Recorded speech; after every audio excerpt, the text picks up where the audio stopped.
hak menuntut gugur karena pelaku atau korban meninggal dunia.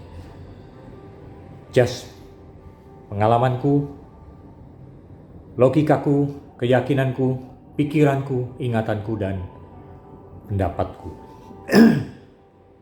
Menyaksikan dan menyikapi tentang drakor berjudul Trolli yang pada intinya mengisahkan tentang keluarga antara orang biasa dan ibu rumah tangga yang menikah dengan seorang anggota parlemen dari salah satu partai. Kalau diceritakan disebut Partai Daehan, yang lakinya bernama Nam Jong-do dan istrinya bernama Kim Hye-ju atau Kim Jae-un.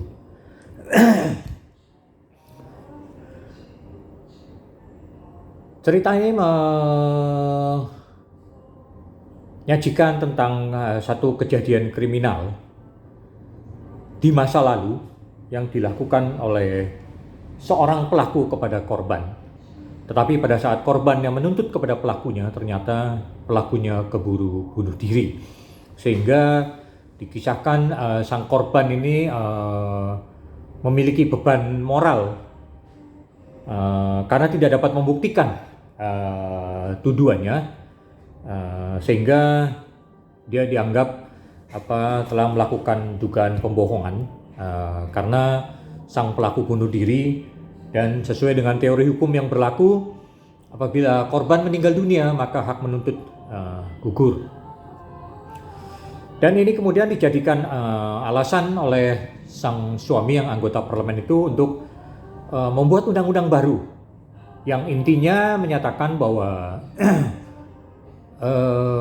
undang-undang ini memuat pasal baru, gitu kan, meskipun dikatakan bertentangan dengan teori hukum yang berlaku, yaitu tentang gugurnya hak menuntut apabila pelaku meninggal dunia, sehingga dibuatlah satu pasal atau yang intinya undang-undang ini memuat bahwa penyelidikan atau penyidikan dapat berlangsung walaupun sang pelaku telah meninggal dunia. Dan ini tentunya menimbulkan kontroversi di dalam masyarakat dan partai itu sendiri. Terlepas ternyata bahwa hal ini adalah satu kejadian yang konon katanya dalam cerita itu dialami oleh sang istri anggota parlemen itu sendiri. Dan kemudian juga ada beberapa pihak yang mengalami hal serupa. Jadi menurut pikiranku dan logikaku, hal ini merupakan satu hal yang perlu dipertimbangkan juga, adanya undang-undang atau aturan hukum yang dapat menutupi dalam tanda kutip kekurangan hukum, yaitu apabila adanya satu kasus kriminal atau pidana ataupun perdata yang kemudian pelakunya meninggal dunia, seharusnya hal ini dapat penyidikan dapat dilanjutkan untuk menguak peristiwa sebenarnya. Dan ini tentunya dibutuhkan kedewasaan ya dari masyarakat semua, karena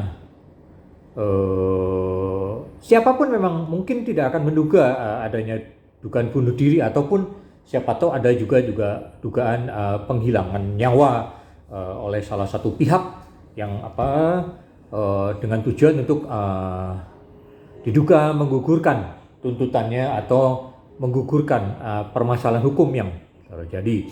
Jadi menurut saya hal ini perlu juga dipertimbangkan oleh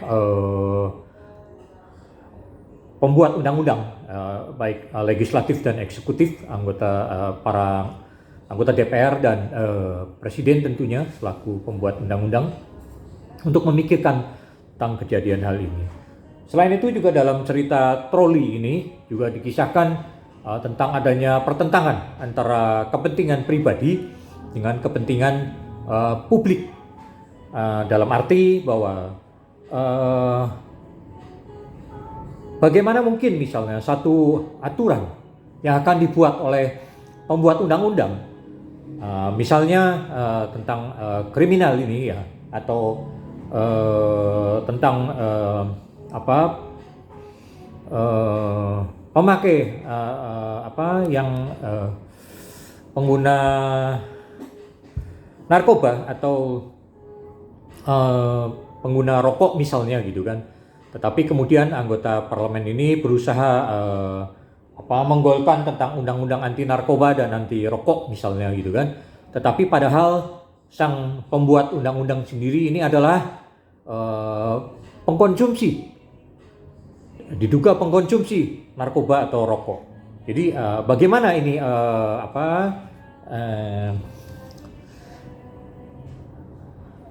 kepentingan ini, apakah kepentingan publik ataukah kepentingan pribadi yang akan dimenangkan gitu kan? Karena apabila aturan hukum yang dibuat oleh orang yang juga melanggar hukum, saya kira akan rancu juga. Terlepas aturan hukum itu setelah diundangkan memang menjadi untuk kepentingan publik ya. Tetapi kalau ini terjadi dalam satu keluarga seperti dalam cerita troli ini, gitu kan, bahwa meskipun tujuannya untuk mengangkat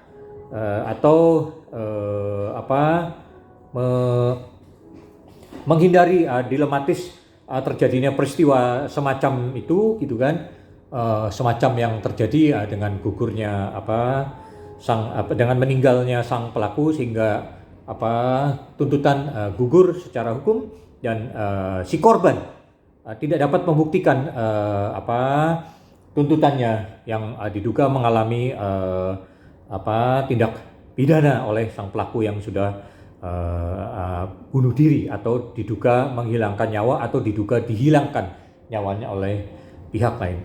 Saya rasa hal ini boleh juga dipertimbangkan untuk dibahas dan kemudian jikalau perlu diundangkan agar supaya tidak ada beban. Jadi kebenaran akan terungkap dan permasalahan realnya juga menjadi jelas sehingga tidak tersembunyi, menimbulkan beban-beban psikis atau moral gitu kan bagi sang korban karena dia tidak dapat membuktikan tuntutannya karena gugur dengan meninggalnya sang diduga yang dianggap sebagai sang pelakunya gitu. Demikian, mudah-mudahan hal ini dapat menjadi pertimbangan atau dianggap sebagai terobosan hukum atau penemuan hukum bagi anggota DPR, legislatif atau eksekutif, presiden, atau juga mungkin majelis hakim yang mempunyai kewenangan atau hak diskresi atau secara ex officio dapat membuat terobosan hukum dan penemuan hukum yang untuk menutupi kekosongan hukum terkait apabila hal-hal seperti ini terjadi di dalam dunia nyata seperti yang terjadi dalam drakor. Demikian, semoga bermanfaat. Salam sukses. Yes.